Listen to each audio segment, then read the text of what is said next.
Well, Liverpool 2, Everton 1. I've been away for a minute and I come back to a Liverpool win. Shock. 6 wins in a row.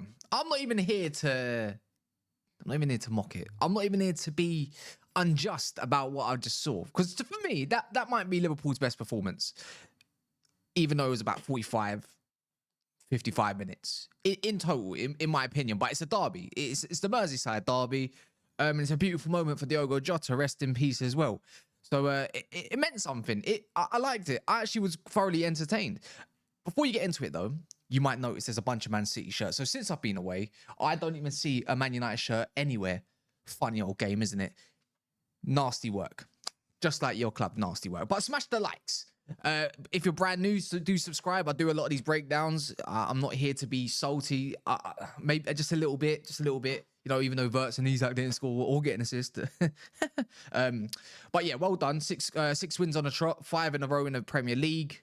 2-1. I think it was definitely a deserved win, in my opinion. I don't feel Everton did enough to question Liverpool's back line. And there was a few good players. And there was a few average players, if we're going to be totally honest. But if we're going in the first half, how that was 2-0 only is, I find it astonishing. It should have been at least 3 or 4. It should have been 3-4 goals up. But both goals that were taken were absolutely sublime. Great finishes. And you know what? Mo Salah turned up from the start. I think he was one of the better players. That assist for Grav was absolutely outrageous, and the finish was even better. The loop over the goalkeeper, over Pickford, was tremendous. It's funny because I switched the game on about, 7th minute, and then I was like, oh, you know what? Glad there's no goals. Probably get settled, you know, as you do, and then, and then Gravenberch goes and scores. But you had Everton pinned. That's the way I viewed it. You know, you pin them, and then, you know, first goal comes, and it was wave after wave, literally wave after wave. You know, down the left, Kirkez was flying. I thought he's definitely one of the better players today. I enjoyed his performance. I think that's probably one of his better performances since the likes of Arsenal at Anfield as well. So, yeah, you know what? Definitely needed those 3 points, definitely deserved those 3 points. And you know what? 12:30 kickers are not easy. They're not nice, especially when it can go very left and ruin your weekend. Trust me, I know all about them. But yeah, let's talk about that guy, Gravenberch. See, I used to have a little bit of a nickname for this guy, if you lot didn't know. I used to call him Gravenberch, right? Because in his first season, I was just not sold by him. I think he was definitely a little bit lightweight. And then obviously the season after, which was last year, you know, he transformed himself and looked like one of the best centre mids in the Premier League, if not the best, with Caicedo and the likes of Declan Rice. And this season, he's just carried on the form. See, viewing Liverpool, as the squad's amazing, right? And there's no denying that. You've got about 240 million worth on the bench in terms of 2 attackers alone, right? But the way I look at it is, when Gravenberch plays in your midfield, there's still a lack of reinforcements there. I think Curtis Jones has definitely been one of the better midfielders this year. He's performed very well. But does anyone know, when McAllister is without Grav, or Grav was without McAllister, even just a bit of the legs of Szoboszlai, that trident is just, it just works. If you take out one of those, corners of that trident, or triangle, should I say, or one of the sticks of the anyway, not whatever. It just doesn't click as well as the next, right? It needs each other. You know, there's a great balance. And maybe the likes of Verts, until he comes up to the speed with the Premier League, again, his cameo was very lackluster today, but I'm not really here to talk about Verts. You can just see it for what it is. It looked like last year, moving the ball very quickly, 1-2s, of course, covering for one another, you know, running for one another. It's just in different certain spaces where they just know where they are and how to be and where to pick up the ball. You know, I just feel like that trio is exactly why Liverpool won last year, and it's probably why I feel like there's a case to be made to say what is the best midfield 3 at Liverpool. But Gravenberch has definitely been carrying because McAllister's been injured, right? Shoulder injuries, other injuries and whatnot. And it's just, he's not come up to scratch. McAllister today is, again, you can see that he's finding fitness, finding form, played really well. But with Gravenberch, he just takes the game by the scruff of his neck. You know, whether it's picking up the ball from the first phase or he's crashing the box. You know, they could not get near him. Dewsbury Hall looked like an absolute puppet. Do you know what I mean? He looked absolutely rubbish considering how good he's really been. But that's because of Gravenberch. You just couldn't get close to him. And if it wasn't for James Garner, really, keeping that midfield three alive, you could say. Gay couldn't get close. Szoboszlai was running ragged. He was doing a lot of running. Like, do you know what I mean? Like, in terms of going left wing, right wing, Salah's cutting in. You see Szoboszlai there. You see Szoboszlai edge of the box, just giving one little twos and goes.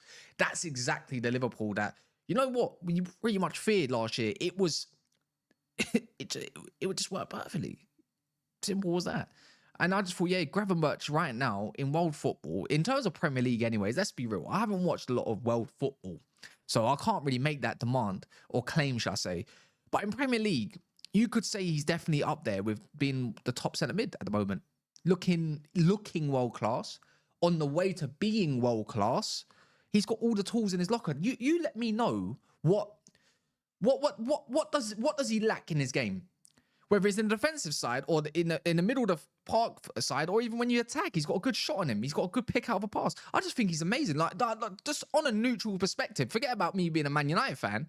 It's just watching the game. You just feel like, where are more of these centre mids at? We just need more of them. And yeah, he's brilliant. And I hate it because you lot just, it's the fact that Everton gave me hope, thinking, oh, they're going to get 2-1. We'll get to that. And I'm just thinking, I just know how it's going to end. And that's the issue. Right now, if you're as a person who doesn't support Liverpool whatsoever, or just a viewer, you just knows like Liverpool just got that knack about them to go and get the game by the scruff of the neck. And the people will say that's stuff of champions. And you know what? It's just, they've earned that right to have that kind of feeling. Well, rivals having that feeling, including myself, that Liverpool will just go and get the job done, especially at Anfield. And in that first half, and then Ekitike, there's going to be, the selection headache of slot must be absolutely wonderful, because you got Ekitike starting, and no matter what, you just know Ekitike, when he's in on goal, his ball striking ability is unreal, and his finishing is only going to get better. He's unreal. And you know what? I know Isak cost about whatever money he did, right? 120 million, whatever. But Ekitike is claiming his place. Until Isak gets fit, there's going to be another question mark. Maybe they play together. Maybe they don't. But imagine in a world where you start Isak or you start Ekitike, or you might start them together, but you say, but I can swap one another. You know what I mean? Or maybe even Ekitike might go in a 10 at some point, because he's that good and he's that like agile on the ball. He's just like, he can do it. His hold-up play is phenomenal. And Salah is really benefiting off of that. You saw Salah today going a little bit more inside, a little bit more close. But in games previously, but I saw touchlines Salah today. I thought, oh, he's good. Mikalenko's he's had a really difficult first half. Salah, for me, could have definitely, I think there was one on the edge of the box where he shot and just went over the bar. I just thought that's typical. Typically that would go in, but that assist, you know, like for me, Salah just played a bit more of a playmaking role off that right today, and he just couldn't get anywhere near him. And that's what Salah's paid to do. And that's why he's getting the big bucks and why Liverpool wanted him to stay. No matter what happens, the man's inevitable is the correct word. Ekitike's finish. Oh, God. Man, what a player, man. Well, right now, we're looking like worth every penny. What has he got? 4 Premier League goals already. He's already got more than Xerxes. You know what I mean? Of last year, I think. So, yeah, Ekitike is definitely... Boy, we'll see with the battle with him and Isak, who's gonna get that starting spot. I just don't think anything's guaranteed. They both came in for some good money. Simple as that. But if you're a Liverpool fan, you don't mind that, do you? But yeah, I thought Kerkez, again, I like Njai. I think he's a brilliant player. I don't think he's effective off the right as much, but Kerkez done his job, man. Best game in the Liverpool shirt for me. 100 million%. You know, Konate and Van Dijk dominant in the air. Beto's a bit of a bozo. You can obviously pick players that you thought were well and not as good, but I think I mentioned pretty much all of them for me that really ran the show and really just shone today. You know, Gakpo, I forgot he was even playing, to be fair. He's not really been in greatest form. I think sometimes, like, within getting used to Prem football, so is it just me? I need to ask a question, and it is I'm going to include Wirtz, but is it just me, or does anyone feel like Wirtz might be a little bit better off the left? Or would you not like to see Wirtz maybe off the left, even if it means Szoboszlai's in the middle, Ekitike's up front, like Wirtz has got an eye for goal, but the Premier League's fast paced, and you're gonna have to get used to the pace of the game at some point. You're gonna have to land, but you did come in for big money. There's gonna be big pressure. But if you want to view the game and slowly get into the grips of what the Premier League's about with its tenacity and its pace, then maybe off the left might be his best option. You know, so again, up to Slot's headache, not my headache, not your headache. It's just the fact that you've got that as an option it's unfair, isn't it? Can't stand you lot. Just seem to flip and win no matter what. Killed the game in the first. Oh, amazing. My only criticism is maybe this is just a trust in the defense with like or the team, but sometimes I feel like you allow teams to get at you a little bit too comfortable, and they like to bed in and get comfortable, aka your Burnleys, aka your Newcastles of recent, aka even today Everton. They had a lot of spell on the ball, and it's just like there could be a goal incoming. And don't get me wrong, Konate is playing much better. Van Dijk was obviously just Van Dijk, and Alisson's Alisson, but there's always that moment thinking like, why are you not getting on them? Why are you not finishing off these vital counter attacks? There needs to be a little. So for me, there's a little bit too much respect for the opponent. Where I feel like with Liverpool, they can just do a lot more. Maybe they're reserving energy. I don't know what the exact. I'd always try to pick them out in game, like what slot. But they're basically just the instruction, and I can't work out. And maybe it is a thing because it's been a little bit too much, a little bit too often, allowing the other team to have the ball a lot, which is going to obviously cause, you know, potential dangers. But yeah, second half, game of 2 hours really, let's be real. But I wouldn't say a game of 2 hours where Everton were threatening. They just had more possession. They were getting more comfortable. I thought Jack Grealish was brilliant. I definitely think Conor Bradley had the run for his money today. Good old-fashioned winger versus fullback battle, in my opinion. But other than that, yeah, other than their goal, the goal was serious. You know, actually, you know, it was pre-made by Jack Grealish, to be fair. And then obviously, I think Jai laid it. Was it who laid it off? Was it Jai to whoever it was?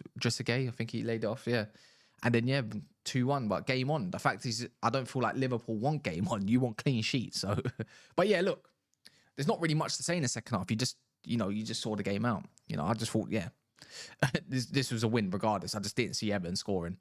But yeah, anyways, people, smash the likes. Let me know what you feel like. Think in the comments. There might be rivals say talking Isak, talking Verts. I'm not going to talk about Isak because he's had pretty much has he even had 90 minutes in total for Liverpool. I'm not even too sure. So maybe next time in a bit. And hopefully enjoy this one. It's good to be back, I suppose. In a bit.